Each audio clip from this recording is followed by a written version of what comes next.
Pertama, apakah hasil pendataan tadi dapat diseleksi menjadi ASN? Memang salah satu tujuannya itu adalah itu. Nah, tetapi tentu nanti akan ada formulasi kebijakan. Jadi tidak seperti yang selalu disampaikan oleh Pak Deputi SDMA Kemenpan misalnya, kebijakan itu tentu tidak one fit for all. Jadi tentu akan menjadi spesifik untuk jabatan-jabatan seperti ini bagaimana mekanisme penyelesaiannya. Untuk jabatan seperti ini bagaimana mekanisme penyelesaiannya. Jadi pentingnya pendataan ini adalah untuk bisa merumuskan bagaimana pemerintah akan membantu menyelesaikan tenaga non ASN ini secara manusiawi dalam tanda kutip, sehingga mereka betul-betul bisa istilahnya kalau orang Jawa itu diuangke. Nah, ini yang itu bisa dilakukan kalau kita kemudian memiliki pemetaan terhadap tenaga non ASN ini.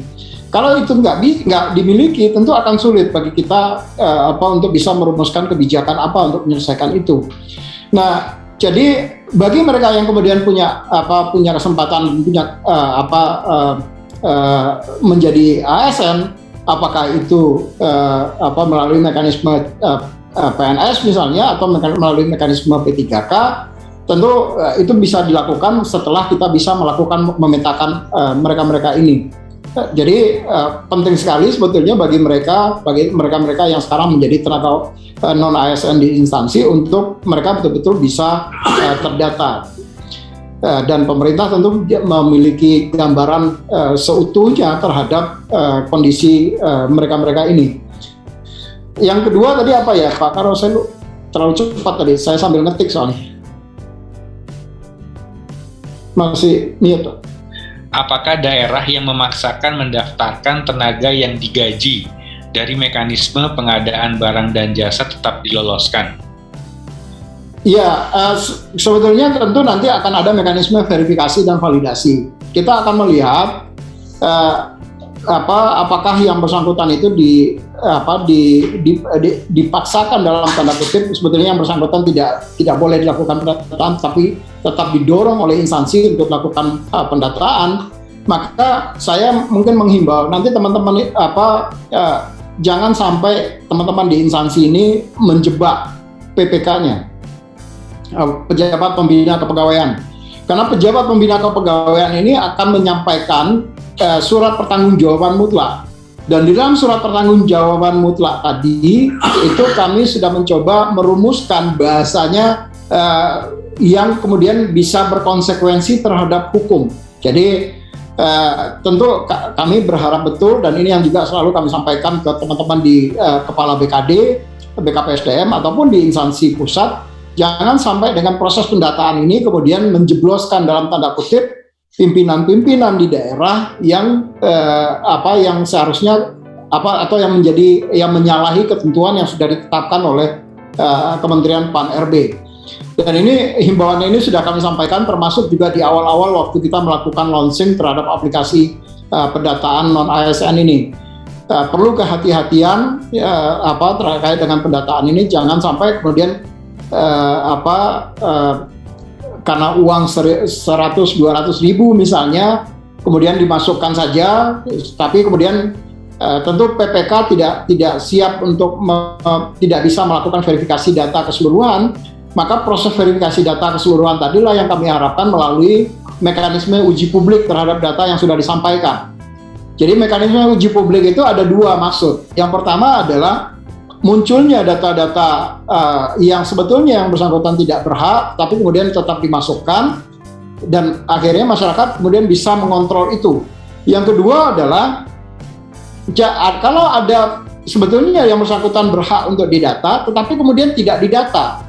Karena yang bersangkutan misalnya tidak memberikan semacam uang lelah lah dalam tanda kutip kepada operator misalnya. Nah, akhirnya yang bersangkutan ini kemudian tidak masuk. Nah, dia bisa kemudian melakukan protes di dalam mekanisme 1 bulan dari 31 September sampai 31 Oktober tadi. Jadi ada mekanisme uji publik yang diterapkan supaya data-data yang disampaikan itu betul-betul data-data yang bisa dipertanggungjawabkan. Itu kira-kira Pak Karol. Yang ketiga, instansi tadi apa? Izin Bapak, jadi bagaimana cara mengetahui instansi saya termasuk dalam pendataan non-ASN ini atau tidak, Pak? Semua instansi tentu akan diminta, karena suratnya Pak Menteri Pan RB ditujukan kepada PPK di instansi pusat dan di instansi daerah. Jadi artinya mereka pasti menerima suratnya Pak Menteri itu. Jadi semua instansi pasti akan melakukan pendataan. Bagaimana kalau instansinya kemudian tidak melakukan pendataan? Ya tentu mereka akan rugi sendiri. Pegawai yang di situ tentu tidak akan terpetakan dengan baik. Nah, silakan, karena nanti akan ada mekanisme untuk mengumumkan kepada publik bahwa kami tentu di BKN nanti juga akan mengumumkan juga mana saja instansi-instansi melalui sistem pendataan ini, mana saja instansi-instansi yang sudah melakukan pendataan dan mana instansi-instansi yang belum melakukan pendataan. Tentu akan ada warning-warning yang nanti disampaikan juga melalui sistem yang nanti tentu akan bisa dikontrol oleh semua orang. Itu kira-kira Pak Karo. Siapa Pak? Ini sudah ada pertanyaan dari Mbak Mesya, Pak, DPNS. Monggo Mbak Mesya.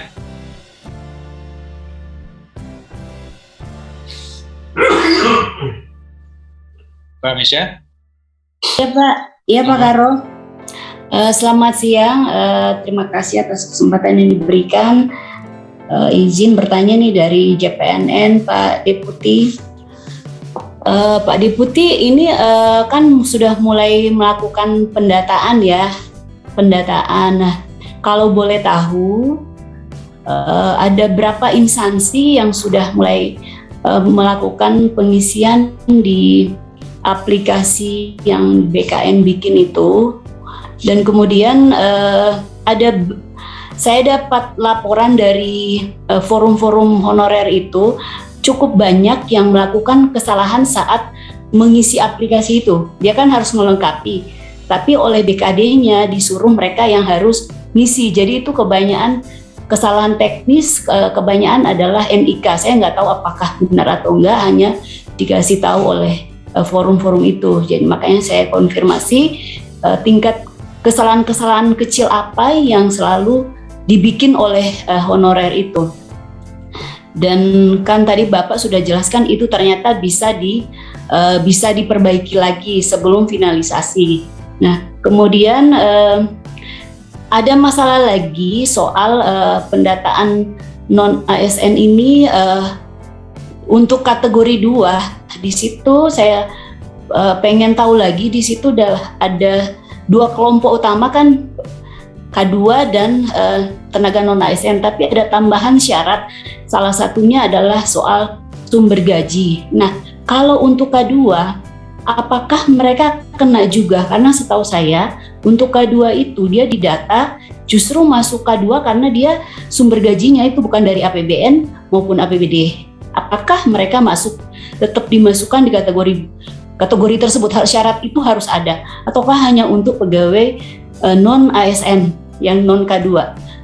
Setelah itu Pak, yang terakhir aja, untuk guru ya, ini sekarang guru lulus PBG itu ada terbagi, ada daerah yang sudah menyatakan dia tidak melakukan pendataan. Contohnya di Kabupaten Bogor itu tidak melakukan pendataan, tapi di Kabupaten Kebumen dan sebagian besar Jateng itu BKD-nya sangat intens, dia didata. Nah, yang jadi pertanyaan, sebenarnya mereka itu harus didata atau enggak sih Pak? Walaupun Pak Deputi pernah bilang sudah ada mekanisme tersendiri untuk mereka, tapi kan belum tentu mereka itu akan diangkat tahun ini, paling tidak sampai 2023. Nah, nanti mereka akan dikemanakan kalau misalnya tidak masuk dalam pendataan non-ASN itu. Oke, segitu aja Pak Deputi dan Pak Karo, terima kasih.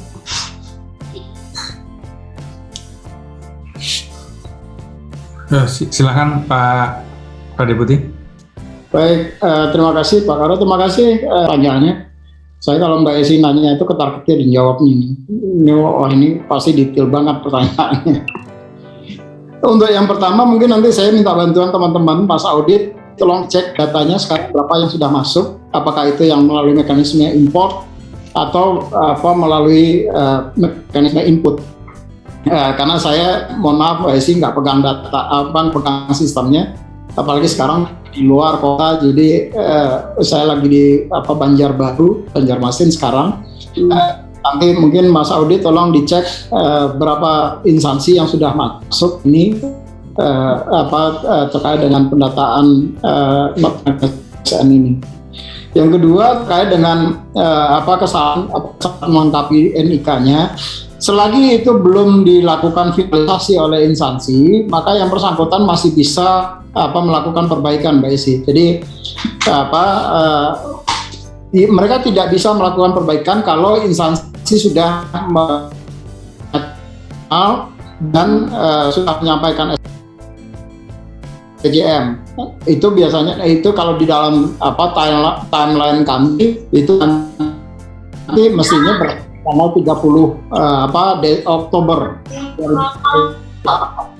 Tentunya setelah finalisasi pun mereka nanti kalau ada data yang salah mereka juga masih bisa untuk memperbaiki.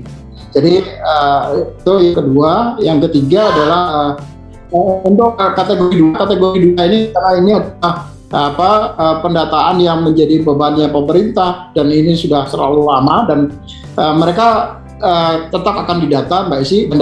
Kami memberikan konfirmasi. Jadi sifatnya mereka ini hanya memberikan konfirmasi saja karena tidak ada di dalam database-nya BKN. Jadi di database BKN itu sudah dimasukkan ke dalam sistem pendataan ini. Misalnya dia sebagai tenaga honor kategori 2. Nah, nanti instansi tinggal mengatakan, Harmen ini sekarang sudah tidak honor lagi di BKN misalnya. Kalau dia tadinya masuk honor kategori 2 di BKN. Maka nanti kan ada menu pilihan lapor di situ, lapor bahwa di situ menjelaskan Harmen ini sudah tidak lagi menjadi tenaga honor kategori 2. Nah, instansi mengkonfirmasi data-data itu, Mbak Isi. Nah, termasuk diharapkan memberikan konfirmasi melalui sistem juga terhadap sekarang Harmen ini masih honorer tapi dia tidak di BKN, tapi dia jadi honorer di tempat lain misalnya. Nah, kalau dia honorer di tempat lain, maka ada ketentuan di situ bahwa kalau dia terputus maka dia tidak lagi kemudian menjadi masuk dalam kategori tenaga honorer kategori 2.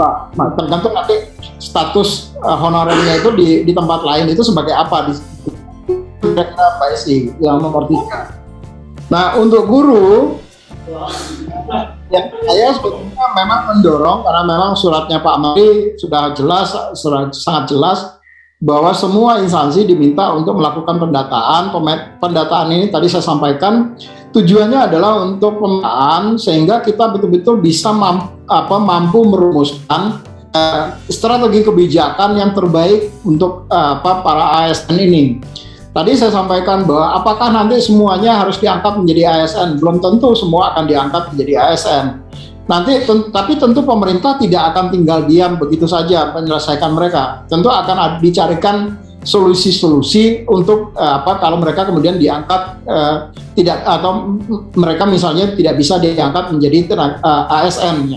Nah, solusinya seperti apa? Solusinya tentu solusi yang manusiawi lah, tentu bukan. Karena pemerintah bagaimanapun juga pemerintah ini kan pengayom masyarakat ya, tentu mereka harus tetap melindungi dan mengayomi masyarakatnya.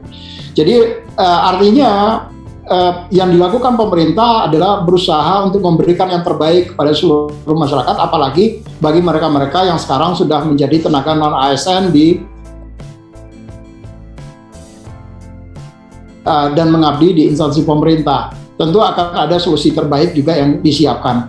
Hanya saja kemudian kalau tidak dilakukan pendataan, tentu pemerintah juga tidak akan tahu bagaimana menyelesaikan mereka-mereka ini.